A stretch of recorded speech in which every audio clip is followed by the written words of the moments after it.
ಪ್ರಿಯ ವೀಕ್ಷಕರೇ, ದೇಶ ಕೋಶ ಪರಂಪರೆ ವಾಹಿನಿಗೆ ಸ್ವಾಗತ.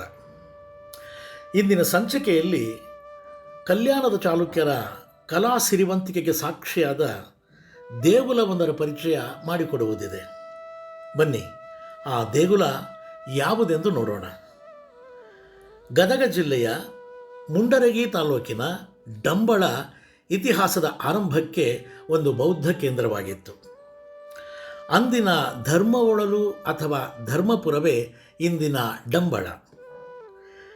ಗದಗದಿಂದ ಮುಂಡರಗಿ ಕಡೆಗೆ ಹೋಗುವ ಮಾರ್ಗದಲ್ಲಿ 20 ಕಿಲೋಮೀಟರ್ ದೂರಕ್ಕೆ ಡಂಬಳವಿದೆ. ಮುಂಡರಗಿ ಕಡೆಯಿಂದ ಇಲ್ಲಿಗೆ 17 ಕಿಲೋಮೀಟರ್.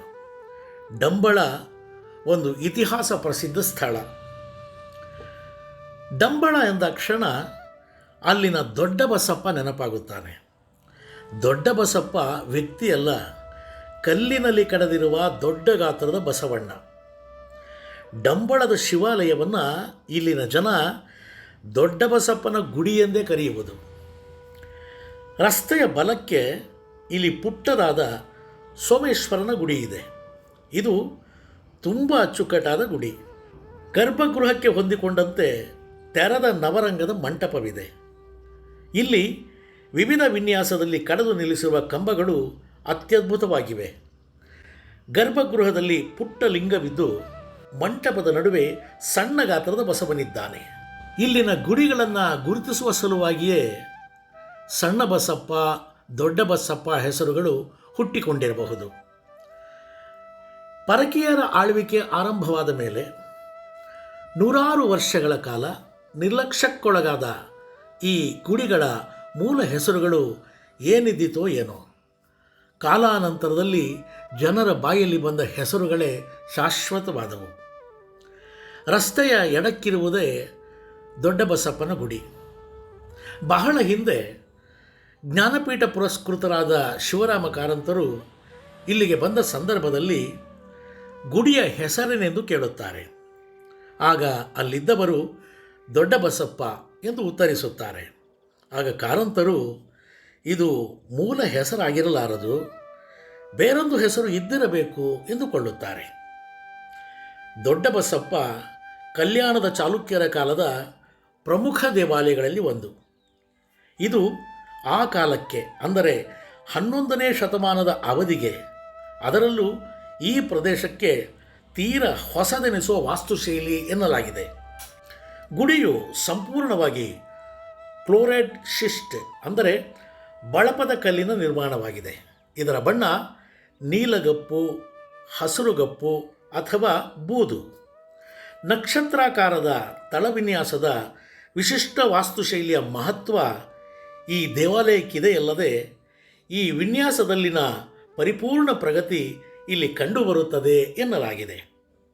ಗರ್ಭಗೃಹ, ಅಂತರಾಳ, ನವರಂಗ ಮತ್ತು ಮುಖಮಂಟಪಗಳನ್ನು ದೇವಾಲಯ ಒಳಗೊಂಡಿದೆ. ಪೂರ್ವಾಭಿಮುಖದ ದ್ವಾರದೆದುರು ಮಂಟಪದೊಳಗೆ ನುಣುಪಾದ ಬೃಹತ್ ಗಾತ್ರದ ಬಸವನಿದ್ದಾನೆ. ಸ್ಥಳೀಯರ ಬಾಯಲ್ಲಿ ಈತ ದೊಡ್ಡ ಬಸಪ್ಪ. ಗುಡಿಗೂ ಈತನದೇ ಹೆಸರು.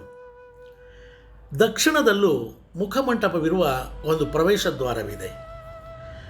ಎರಡೂ ದ್ವಾರಗಳ ಮಂಟಪದಲ್ಲಿನ ಕಂಬಗಳು ಮತ್ತು ಅದರಲ್ಲಿನ ಅಲಂಕಾರದ ಕೆತ್ತನೆಗಳು ಆಕರ್ಷಕವಾಗಿವೆ. ಆ ದ್ವಾರಗಳ ಚೌಕಟ್ಟಿನಲ್ಲಿ 7 ಶಾಖೆಗಳಲ್ಲಿ ವಿವಿಧ ಶಿಲ್ಪ ಮತ್ತು ವಿನ್ಯಾಸಗಳನ್ನು ಕಡೆದಿದ್ದಾರೆ. ಲಲಾಟಗಳಲ್ಲಿ ಗಜಲಕ್ಷ್ಮಿಯ ಶಿಲ್ಪವಿದೆ. ಗರ್ಭಗೃಹದಲ್ಲಿ ಬೃಹತ್ತಾದ ಲಿಂಗವಿದೆ.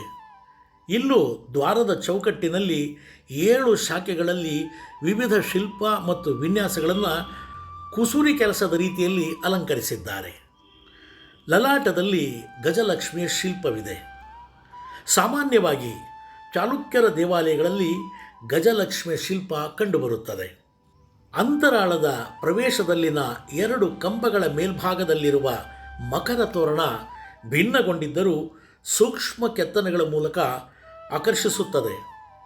ನವರಂಗದಲ್ಲಿ ಚರಕಿ ಯಂತ್ರದಿಂದ ರೂಪಿಸಿರುವ 4 ಕಂಬಗಳಿದ್ದು ತಳಭಾಗದಲ್ಲಿ ಸುಂದರವಾದ ಶಿಲ್ಪಗಳನ್ನು ಕಡೆದಿದ್ದಾರೆ. ನವರಂಗದ ನಡುವೆ ಚಿಕ್ಕ ಗಾತ್ರದ ಬಸವನಿದ್ದಾನೆ. ದೇವಾಲಯದ ಹೊರನೋಟ ನೋಡಿದಾಕ್ಷಣ ಕಣ್ಮನ ಸೆಳೆಯುವಂಥದ್ದು, ಕುಸುರಿ ಕಲೆಗಾರಿಕೆ ಎದ್ದು ಕಾಣುವಂಥದ್ದು. ನೋಟಕ್ಕೆ ನೇರವಾಗಿ ಕಂಡುಬರುವುದೇ ದಕ್ಷಿಣದ ದ್ವಾರಮಂಟಪ. ಅದರ ಎಡಬದಿಗೆ ಪೂರ್ವದ್ವಾರದ ಮಂಟಪ ಮತ್ತು ದೊಡ್ಡ ಬಸಪ್ಪನ ಮಂಟಪ.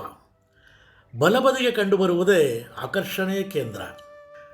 ನಕ್ಷತ್ರಾಕಾರದ ಅಡಿಪಾಯ, ಎತ್ತರವಾದ ಅಧಿಷ್ಠಾನಕ್ಕೂ ಅದೇ ಆಕಾರ. ಅಲ್ಲಿಂದ ಗೋಡೆಯ ಎತ್ತರಕ್ಕೂ ನೀಳ ಪಟ್ಟಿಗಳಂತೆ ಕಾಣಿಸುವ ಸರಳ ಸ್ತಂಭಿಕೆಗಳು, ಅವುಗಳ ನಡುವೆ ಪಂಜರ, ಕೀರ್ತಿಮುಖ ಮತ್ತು ಗೋಪುರಗಳ ವಿವಿಧ ವಿನ್ಯಾಸದ ಅಲಂಕಾರ. ಅಷ್ಟೇ ಅಲ್ಲದೆ ಸ್ತ್ರೀ ಪುರುಷರ ನರ್ತನದ ಶಿಲ್ಪಗಳು, ಸೆಣಸಾಡುತ್ತಿರುವ ಆನೆಗಳ ಶಿಲ್ಪಗಳು ಇಲ್ಲಿ ಹೇರಳವಾಗಿ ಕಂಡುಬರುತ್ತದೆ. ಗೋಡೆಯ ಮೇಲಿನ ಪುಟ್ಟ ಸಜ್ಜೆಯ ಮೇಲುಭಾಗ ಅದೇ ನಕ್ಷತ್ರಾಕಾರದಲ್ಲಿ ಗೋಪುರವಾಗಿ ಮೇಲೇರುತ್ತಾ ಕಿರಿದಾಗುತ್ತದೆ. ಗೋಪುರದ ತುಂಬ ಕುಸುರಿ ಕೆತ್ತನೆಯ ವಿನ್ಯಾಸಗಳಿಂದ ಅಲಂಕರಿಸಲಾಗಿದೆ. ಗೋಪುರದ ಒಂದು ಭಾಗ ಭಿನ್ನಗೊಂಡಿದ್ದರೂ ಮೂಲ ಆಕರ್ಷಣೆ ಉಳಿದುಕೊಂಡಿದೆ. ಸಾಕಷ್ಟು ಹಾಳಾಗಿ ಹೋಗಿದ್ದ ಈ ದೇವಾಲಯದ ಕೆಲ ಭಾಗಗಳನ್ನು ಪ್ರಾಚ್ಯ ಇಲಾಖೆಯ ತಜ್ಞರು ಕಳಚಿ ಮತ್ತೆ ಮೂಲ ಸ್ವರೂಪದಲ್ಲಿ ಜೋಡಿಸಿರುವುದು ನಿಜಕ್ಕೂ ಪ್ರಶಂಸಿಸಲೇಬೇಕಾದ ವಿಚಾರ. ಕಲಾ ರಸಿಕರು ಕರ್ನಾಟಕದ ಮೂಲೆ ಮೂಲೆಗೆ ಹೋಗಿ ಇಂಥ ಅಪೂರ್ವ ಕಲಾವಂತಿಕೆಯನ್ನು ನೋಡಬೇಕೆಂಬುದೇ ಈ ಸಂಚಿಕೆಯ ಉದ್ದೇಶ. ವೀಕ್ಷಕರೇ, ಸಂಚಿಕೆಯ ಪೂರ್ಣ ವೀಕ್ಷಣೆಗೆ ಧನ್ಯವಾದಗಳು. ನಮ್ಮ ಎಂದಿನ ಕೋರಿಕೆ ಲೈಕ್ ಮಾಡಿ, ಆದಷ್ಟು ಶೇರ್ ಮಾಡಿ, ಸಬ್ಸ್ಕ್ರೈಬ್ ಮಾಡಿರದಿದ್ದಲ್ಲಿ ಸಬ್ಸ್ಕ್ರೈಬ್ ಮಾಡಲು ಮಾತ್ರ ಮರೆಯಬೇಡಿ. ಹಾಗೆ ಬೆಲ್ ಐಕಾನ್ ಒತ್ತಿ ನಮ್ಮ ಎಲ್ಲ ಸಂಚಿಕೆಗಳು ನೇರವಾಗಿ ನಿಮಗೆ ತಲುಪಲು ಸಹಕರಿಸಿ. ಮತ್ತೆ ನಿಮ್ಮ ಭೇಟಿ ಮುಂದಿನ ಸಂಚಿಕೆಯಲ್ಲಿ. ನಮಸ್ಕಾರ.